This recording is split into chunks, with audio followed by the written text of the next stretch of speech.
This is how we welcome you to the program It's Teaching Time on Sunrise FM 96.1. My name is Precious Chukwuezie, and I'm glad to welcome you. I'm glad to have you here. As always, like I do tell you, this program is for you and it's all about you. Anything that will make you happy, anything that will make you to live comfortably is what is keeping us here on It's Teaching Time. And just like you do know, It's Teaching Time means you should do things that you're keeping for tomorrow, today, that there is need for you to, instead of delaying, take care of it today. That thing that you're supposed to do today and you're keeping for tomorrow, please do it today, because It's Teaching Time saves 9. And today we are delving into a pressing issue, something that is affecting every one of us, everybody world over, and that is the rising food prices. And we are going to explore strategies for mitigating its impact on individuals, on families, and on society as a whole. Rising food prices can have widespread impacts, including the increased poverty and hunger, strained household budgets. Because sometimes you might budget something and you go to the market and you're seeing a different thing altogether. It could have reduced access to nutritious food. It is not just about time that the people will be thinking about having nutritious food, eating balanced diets. At this time, people are actually looking for something to put in their mouth to eat. Nobody's actually looking for a balanced diet at this time, but that is not what it should be. Nobody's talking about 3 square meal. Who even invented the 3 square meal? Is 3 supposed to be a square? So each time I think about that, I wonder who actually invented that 3 square meal. And today, to discuss this all-important issue, I have someone who is right there, who knows everything about food production, food processing, agriculture, who is there in the market, who is also, she's not just in the business, she's also a consumer. So she's feeling it all round as a consumer and as a business person. So she's right here to discuss this, address the impact of rising food prices and possibly give us solution and things that we need to do, especially advising people on making informed purchasing choices so that they don't go into trouble, so they don't drain their pockets, and at the end of the day they are not able to get what is needed. I'm talking about none other but Mrs. Ukamaka Okolo. Ukamaka Okolo is the founder of Mama Africa Foods Limited. It is a startup venture in the agri space where they combine crop production, animal husbandry, and fishery. She's also the founder of Greenfield Multipurpose Cooperative Society Limited. This one got me thinking. She had worked with a bank as a banker for 9 years, and then she left banking to become an entrepreneur. And okay, we'll find out. She has been trained in over 10 entrepreneurial programs since she started her entrepreneurial journey, and she's currently doing her master's in agribusiness with the prestigious Rome Business School. This person I'm talking about, she's married with children, and she's able to do all of this. We're glad to have you join us on the program, ma'am. Thank you so much. Your table full of only you. First, I need to ask, a lot of persons are out there looking for white or green or blue collar job. You've been in the banking industry for good 9 years, right? Yes, please. And then you left banking to go into business, into entrepreneurship, into food production, into farming, into agriculture. Something that a lot of people are running away from. What happened? Why? Can you tell us what pushed you? Okay. All right. So I have 7 biological children. Oh, I see. Yes, I know you don't. I don't look it, so don't be surprised. I see. So while in the bank, I love to buy things in bulk. So I would want to find out where will I get Gary in bulk at a cheap price. And in the course of trying to get food items for the household, I discovered that Enugu State, precisely where I live or reside, have a problem with food.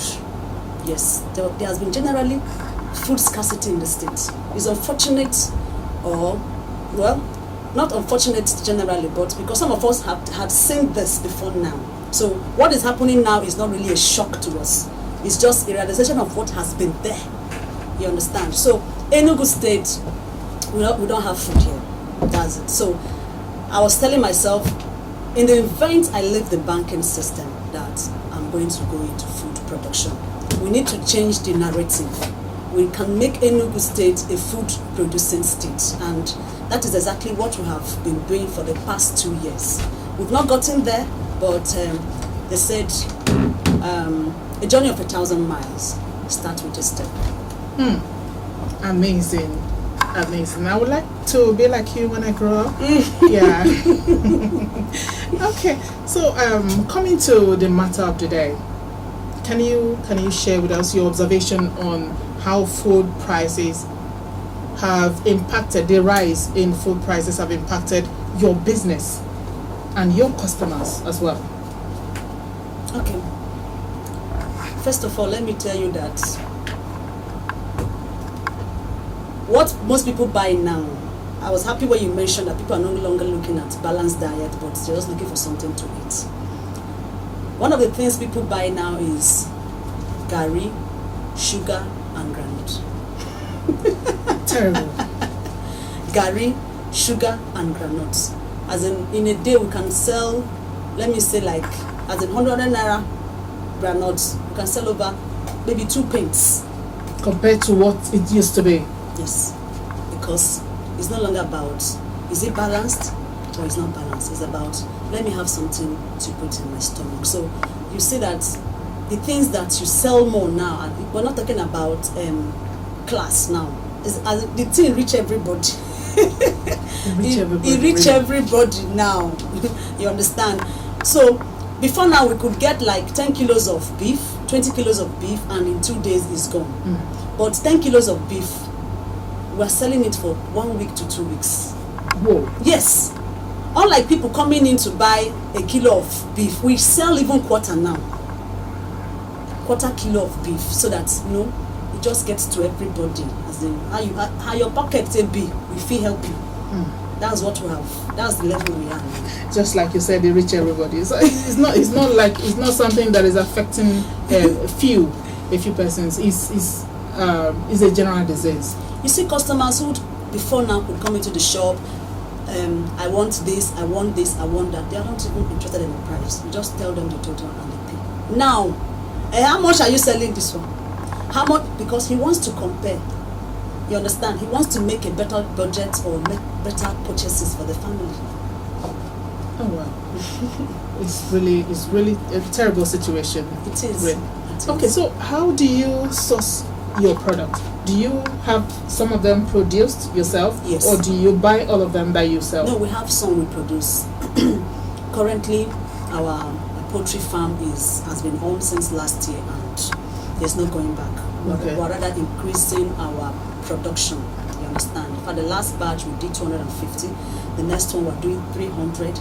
And in fact, as it is, we don't even want to, like, you ask me for chicken, I'll say, sorry, we don't have chicken now. We want to be having, we get this batch this week. Next week, we get another batch. Just keep on. Because chicken is actually the cheapest protein rather in the market now.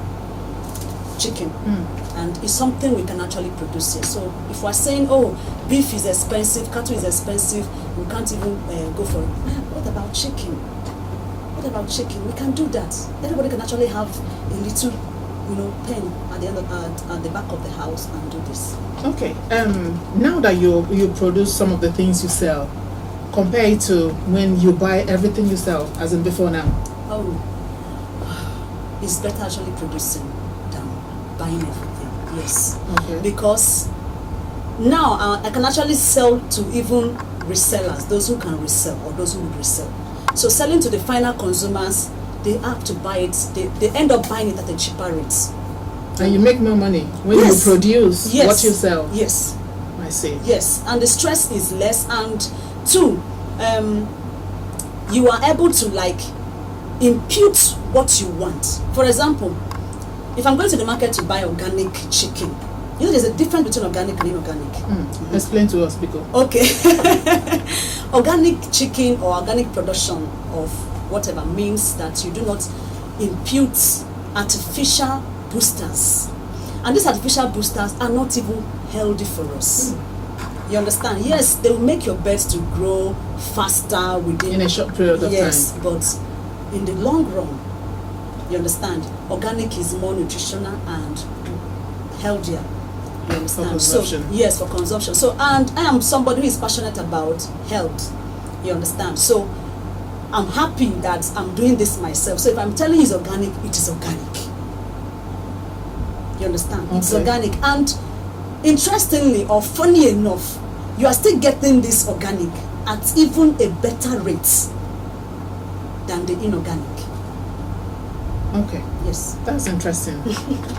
There was something I noticed sometime when you go to the market to find to buy some to pick up some things and you will see some of the things that we produce at the backyard or in our villages here.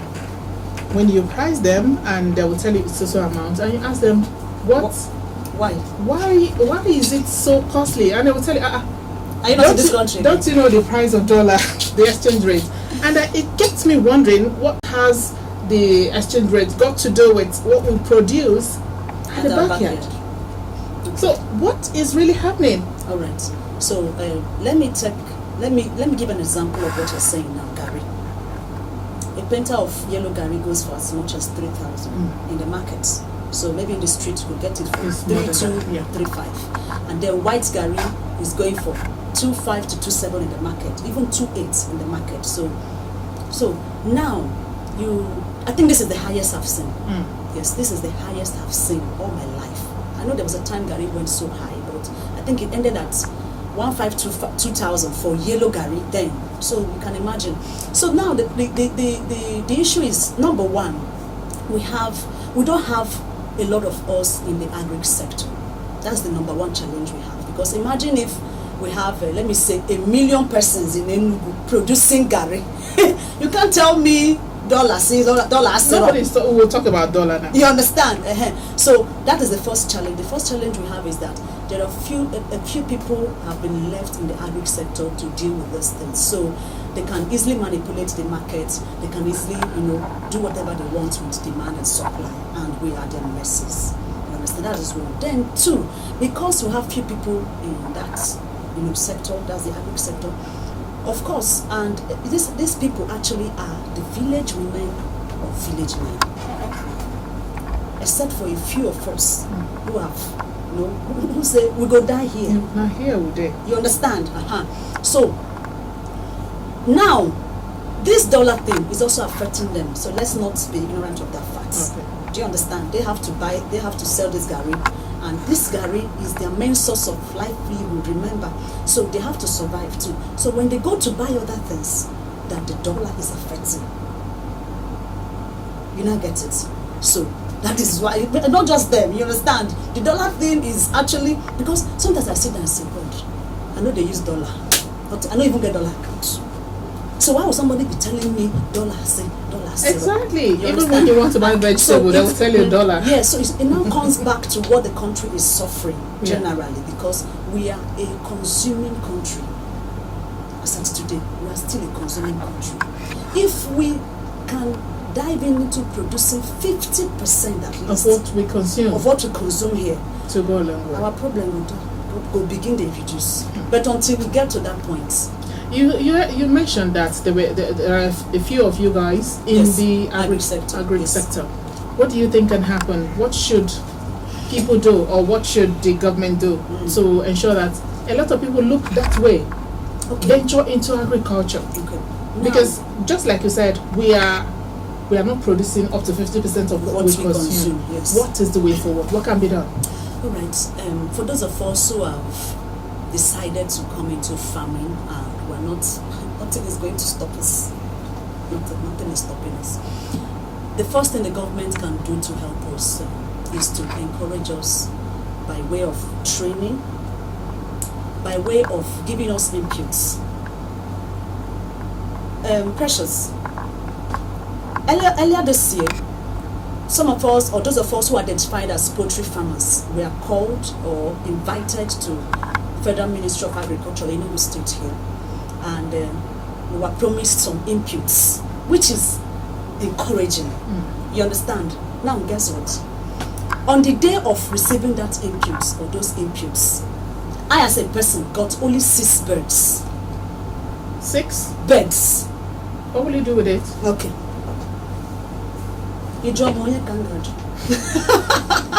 This is a serious matter. You understand? So, if I have not decided, this is what I want to do, tell me It what would have discouraged you. Yes, I will say, you know what? Hold your 6 birds, I'm gone. Going back. You go back to looking for blue collar job. You understand? So, there is no form of encouragement from the government. That is the first point of call. I hope the government is listening and they are ready to do something. I really hope someone is listening. You understand? Because the talk is too much. Let's get into action. You understand? Nothing even stops. The government can go to any extent to verify that you say you are a farmer. It's not about we went to different offices, filling one forms or the other. So I can actually wake up and say I'm a farmer. Meanwhile, I am not. So we can be divided into clusters, into groups or whatever. And there's a way of identifying that every one of us there is actually a farmer. And then you help us out. You're giving me 6 birds to do what with it, for goodness sake. To do what with it? So, as in, where do we go from here? It's really terrible. You understand? Where do we go from here? So, if the government identify that there are people who are serious or interested in this farming thing, then support them. Give them funding. Give them lands. Give them machineries. You understand? Last 2 years rather, I went as far as trying to hire a tractor. You understand? Last year I didn't bother with that because I was looking at maybe the price. Okay, so last 2 years I went to hire a tractor. That's when you realize that Ministry of Agriculture in Enugu does not have a workable tractor as at that time. I don't know about now. Okay. You understand? So these are the problems we are having. So how do you tell someone, oh yeah, come and farm, let's have something to eat, when there's no way you are encouraging the person? Except, like I said, for those of us who have decided to die here. You understand? Because if not for any other thing, your children. I have 7 kids, like I said. So what am I going to do with them? How do I help them? I have to be here for them. You understand? And we are here because of those families, or those women, those men who have large families, who are looking at how to cater for them or how to help them. Even if they have small families, they still need to be taken care of. Yeah. But apart from what you think the government should do you think that even if government come out today to say, okay, we are supporting local farmers, or we are supporting people who are doing farming in large scale, do you think that people are ready to go into farming? Presently, we have people who are already available on ground. Who are ready to go into farming? Who are already into farming. Okay. Yes. But just they need support. They need support. So let's start with them first. So, Asuna Udimma. You understand? So, by the time they see what the government is doing for us, imagine if they had given me, let me say, even 50 birds. To start with. And I come on television, come on radio, go on social media to tell them, hey, Federal Ministry of Agriculture gave me 50 birds free of charge to, and gave me feeds to take care of them. What are you not talking? People start asking, I beg go, give us link, give us contacts. Do you understand? So let them start with those who are available. No, I know that we also have challenges of, kidnapping, you understand, in the rural areas, killing and all that. You understand? Which the government also need to look into, because you can't even support someone and then ask the person to go and crucify him or herself. Yeah. You understand? So they also need to look into kidnappings and killings in some areas that is affecting. Okay, I've heard from what the government should do for individuals. Leaving government aside, can you discuss any initiative you think that can, or you have been involved in? Yes. In promoting food availability. Yes, and that was why we launched Green Field multi-purpose. In fact, I wanted the cooperative society. Yes, the cooperative society, and our primary primary target, or at least number one principal goal, is about food production. Okay. I looked at this whole scenario. I cannot power this thing all by myself. You understand? I cannot power it all by myself. So I said, there are like minds out there who are having one challenge or the other. So if we come together, we can push this. As a matter of fact, we'll be having our first inaugural meeting this Saturday. Oh, yes. Okay, it's a fresh. Yes, something. It's a fresh something. So we want to push this agric in our own little way. You know, sometimes what the government does is they are just watching. By the time they say, oh, these people are serious, so oh yeah, let's support them. You understand? So, or even individuals. Yeah. I tell people the government is actually yours at the end of the day. Of course. You understand? So we can't keep waiting for the government to get these things right or get it Just perfect. like you said, for the government to help you, they need to see what you're doing already Yes. on your own, so that they will know that whatever they're putting into that will not be a waste. Yes. So that is why we started Greenfield Multi-Purpose Cooperative. You understand? So we're going to be starting with 2 or 3 crops and then 1 animal. You understand? For each batch of our production, and then we review what we've done. We see our production. For example, Mama Africa Foods, what we have been doing for the past 2 years is test running crops that can do well in Enugu. And let me shock you, last year December we produced beans here in Enugu. Really? Yes, so it's possible. Whoa, And that's good news. Good news. Because before now they said no, beans cannot strive in Enugu, you know, but You tried it and it worked. it worked. And funny enough, you just need 3 months to produce beans. Okay. It's getting more interesting. No, as a matter of fact, aside maybe things like cassava, yam, most of these other crops are just 3 months. Okay. Talk about corn, talk about sweet potatoes, talk about okra. Ogo is 2 weeks after production, and you don't start to cut them. You understand? Yeah. But yet you have a few people in even vegetable production, especially during the rainy season. When it comes to dry season, you know, you'll see anybody there again. Oh wow. Oh wow. Yeah. That's really terrible. Okay, I know you know about how people can do some farming even at their backyard. Yes. People who you don't need to have a big farm or go to the villages, even right here in the city, at Yes. your backyard. Yes. Without, okay, with bags, sacks. With sacks, you can do that. And if you don't, and in fact, you can't say you don't have sacks, because you can buy them. You can even come to me to give it to you at no cost. We can come to you. Yes. If all of us in Enugu should come to you. Not, you know, now I can't help everybody. Okay. I can only help a few persons. But then the point is, if you know anybody into poultry farming, you can go to collect bags from them because of our feeds. You know, Okay. so we can get the bags from them. You understand? So I'm encouraging everybody. So tell us the process. Yes. How do we do it I'm on our own? Okay, I'm encouraging everybody. Please, we can start somewhere. We can start somewhere, because at the end of the day, this is affecting you and I.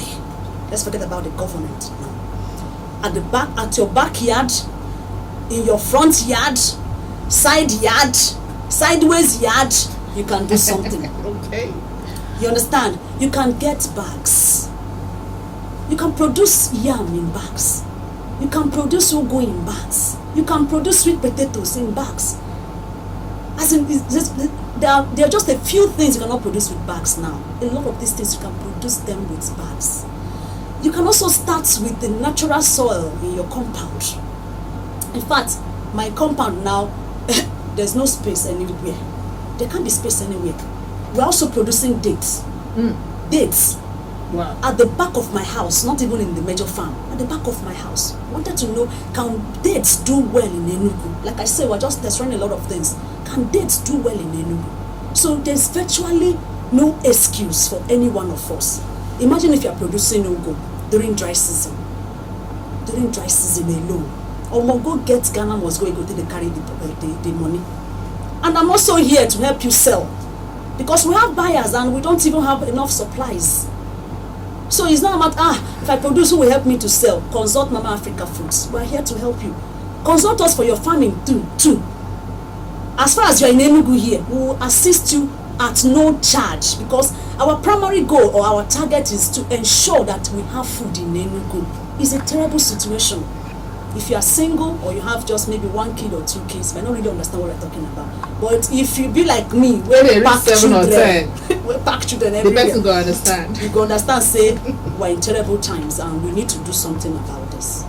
It's really interesting, this one that you're talking about, that people can actually do this farming in their homes. Yes. At their backyard or in front yard, everywhere. Side yards too.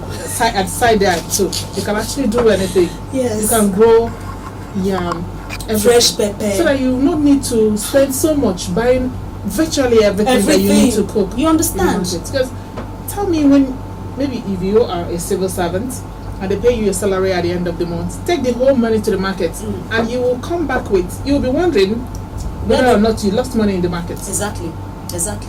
And then these vegetables, one good thing these vegetables will do for you is that they help, as in at least they help to balance. If you are the type that come to my shop to buy garri and sugar and groundnuts, at least with vegetable in the night you don't help yourself. Yeah, sure.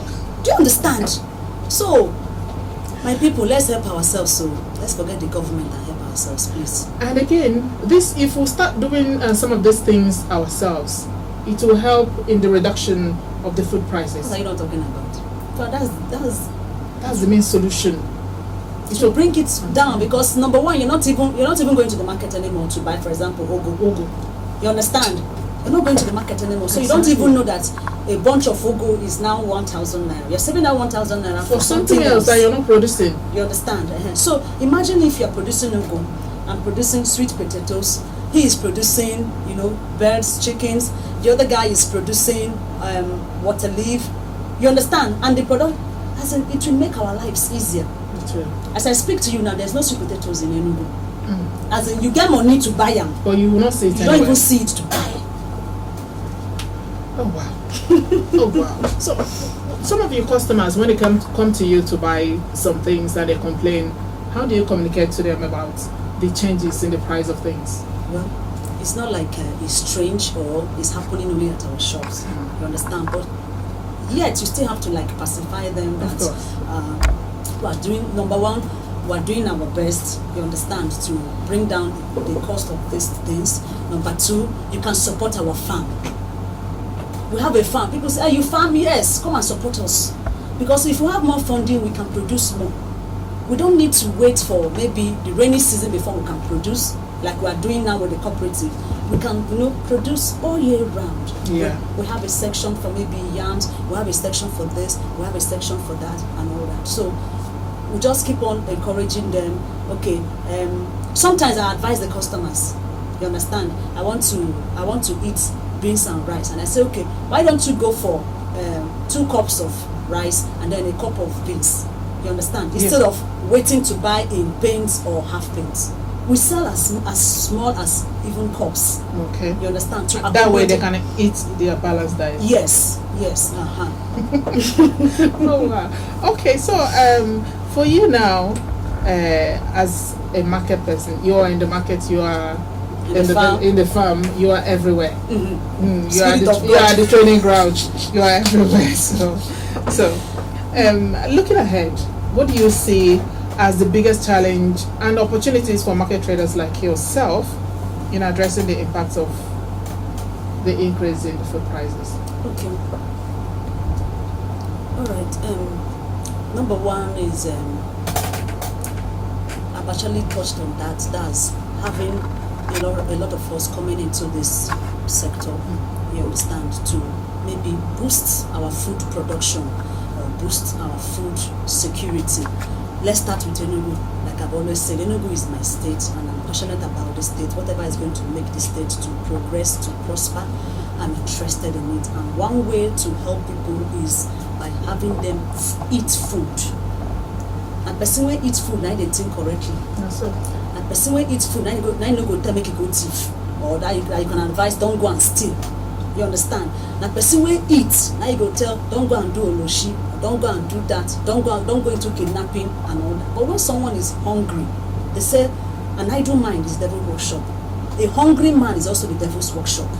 You can approach a hungry man with anything and he will accept just because he is hungry.